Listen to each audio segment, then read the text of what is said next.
नमस्कार दोस्तों, जरा सोचिए एक ऐसी कहानी जहां सिर्फ कुछ सालों में भारत का सबसे बड़ा ऑयल सप्लायर अमेरिका या मिडिल ईस्ट नहीं बल्कि रशिया बन गया। 2021 तक भारत रशिया से सिर्फ 1% ऑयल खरीदता था और आज रशिया भारत के पेट्रोल पंप्स को सबसे ज्यादा फ्यूल सप्लाई करता है।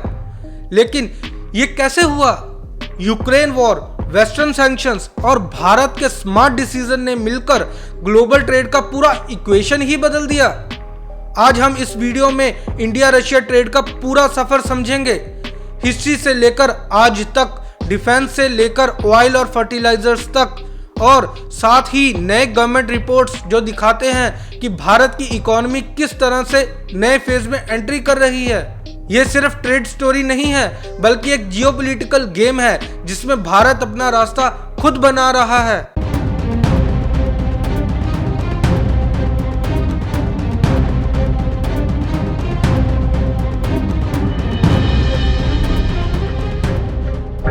सोचो, जब सिल्क रूट चलता था तब भारत से मसाले, कपड़े, जवाहरात जाते थे रशिया तक और वहां से लकड़ी, फर और धातु आती थी।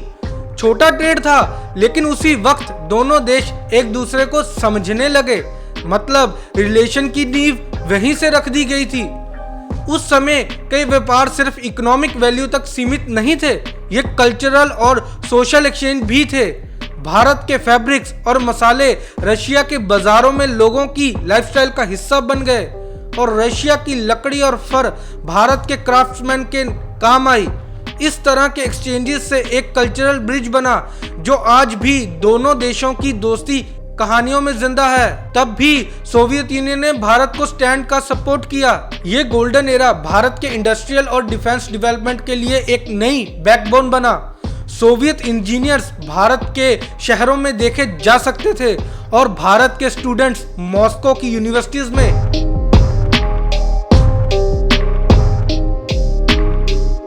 फिर आया 1991 का साल, जब सोवियत यूनियन कोलैप्स हो गया, रशिया की इकोनॉमी डाउन हो गई, इन्फ्लेशन बढ़ गया और कॉमन लोग अपने डेली नीड्स के लिए स्ट्रगल करने लगे।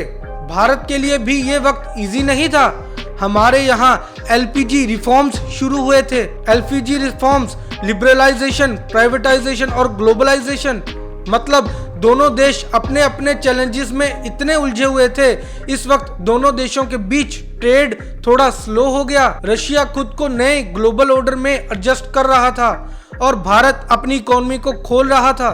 दोनों देश बिजी थे अपनी सर्वाइवल में। लेकिन जैसे ही व्लादिमीर पुतिन पावर में आए और रशिया ने अपनी इकोनॉमी को रिवाइव करना शुरू किया, तब इंडिया रशिया रिलेशन दोबारा स्ट्रांग होने लगा।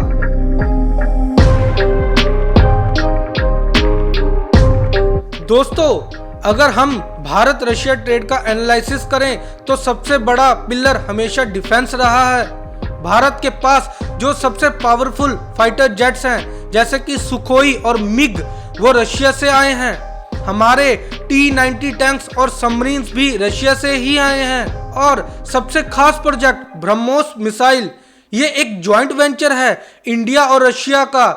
ये दुनिया का सबसे तेज क्रूज मिसाइल में से एक है। इन्हें भारत की डिफेंस कैपेबिलिटी को एक नई हाइट दी है। अभी भी भारत का लगभग 60 से 70% वेपन रशिया से ही आते हैं।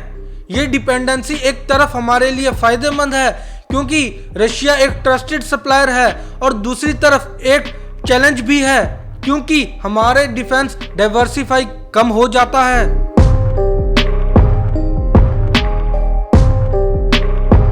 तो चलिए अब बात करते हैं तेल की। 2021 तक भारत रशिया से सिर्फ 1% ऑयल खरीदता था, लेकिन यूक्रेन वॉर के बाद सिनेरियो बदल गया। वेस्ट यानी अमेरिका और यूरोप ने रशिया पर सैंक्शन लगा दिए। रशिया के पास बायर्स की कमी हो गई। भारत ने यहाँ एक स्मार्ट डिसीजन लिया, सस्ता ऑयल खरीदना शुरू कर दिया। इससे भारत की इकोनॉमी को एक बड़ा रिलीफ मिला क्योंकि भारत के लिए सस्ती एनर्जी मतलब लो इन्फ्लेशन और इंडस्ट्री के लिए बेटर इनपुट कॉस्ट। रशिया के लिए भी ये एक विन विन सिचुएशन था क्योंकि उनको ऑयल बेचने के लिए एक रिलायबल बायर मिल गया। आज रशिया भारत का सबसे बड़ा ऑयल सप्लायर बन चुका है।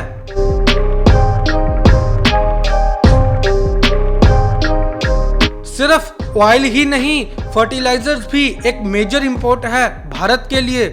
भारत एक कृषि प्रधान देश है और हमारे किसानों के लिए फर्टिलाइजर्स जैसे पोटाश और यूरिया बहुत जरूरी हैं। रशिया और बेलारूस से भारत को ये फर्टिलाइजर्स मिलते हैं। इससे हमारे फार्मर्स को टाइमली सप्लाई इंश्योर होती है और हमारे क्रॉप प्रोडक्शन स्टेबल रहता है। इसके अलावा रशिया से भारत को कोल, इंडस्ट्रियल केमिकल्स और हैवी मशीनरी भी इंपोर्ट करता है। मतलब रशिया का रोल सिर्फ ऑयल सप्लायर तक सीमित नहीं है, बल्कि एक कॉम्प्रिहेंसिव इकोनॉमी पार्टनर भी है।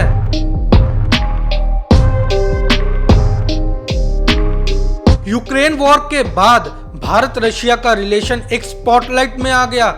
वेस्ट ने रशिया पर सैंक्शंस लगाए और भारत से कहा कि वो रशिया से ऑयल और डिफेंस इक्विपमेंट ना खरीदे। लेकिन भारत जो अपना स्टैंड क्लियर रखा, जो हमारे लिए सही है हम वही करेंगे। इससे एक चीज क्लियर होती है, भारत अपनी स्ट्रेटेजी ऑटोनॉमी को सबसे ऊपर रखता है। हम अपना डिसीजन खुद लेते हैं, चाहे दुनिया कुछ भी कहे। सैंक्शंस के दौरान एक इनोवेटिव स्टेप लिया गया, रूपी रूबल ट्रेड मैकेनिज्म। मतलब अब दोनों देश अपना सेटलमेंट अपनी करेंसी में करते हैं। डॉलर पर डिपेंडेंसी कम हो गई। ये एक तरह का एक्सपेरिमेंट है जो फ्यूचर में और कंट्रीज के लिए भी एग्जाम्पल बन सकता है। डॉलर के बिना भी एक स्ट्रॉन्ग ट्रेड रिलेशन चल सकता है। ये इंडिया और रशिया ने दिखाया। आज भारत रशिया ट्रेड एक नई हाइट पर है। रशिया से भारत मेनली ऑयल, फर्टिलाइजर्स और डिफेंस इंपोर्ट करता है। भारत रशिया को फार्मा प्रोडक्ट, टी, मशीनरी और ऑर्गेनिक केमिकल्स एक्सपोर्ट करता है। ट्रेड बैलेंस अभी भी रशिया फेवर में है क्योंकि हमारा इंपोर्ट ज्यादा है। लेकिन इसका मतलब ये भी है कि भारत को एक रिलायबल सप्लाई चेन मिल रही है। दोनों कंट्रीज को फायदा है, रशिया को एक स्ट्रॉन्ग मार्केट और भारत को एक सस्ती एनर्जी डिफेंस सपोर्ट का। इंडिया रशिया ट्रेड सिर्फ एक इकोनॉमिक पार्टनरशिप नहीं, ये एक जियोपॉलिटिकल का भी एक इम्पोर्टेंट पिलर है। भारत के लिए रशिया एक ट्रस्टेड सप्लायर है और रशिया के लिए भारत एक रिलायबल बायर। फ्यूचर में दोनों देशों के बीच आईटी, डिजिटल सर्विसेज और बायोटेक्नोलॉजी, फार्मा और न्यूक्लियर एनर्जी जैसे सेक्टर्स में कोलैबोरेशन बढ़ सकती है। आर्कटिक एक्सप्लोरेशन भी एक नया फ्रंटियर हो सकता है जहां दोनों देश मिलकर काम करेंगे। ब्रिक्स और एचसीओ जैसे इंटरनेशनल फोरम्स में भी दोनों देश एक दूसरे को सपोर्ट करते हैं।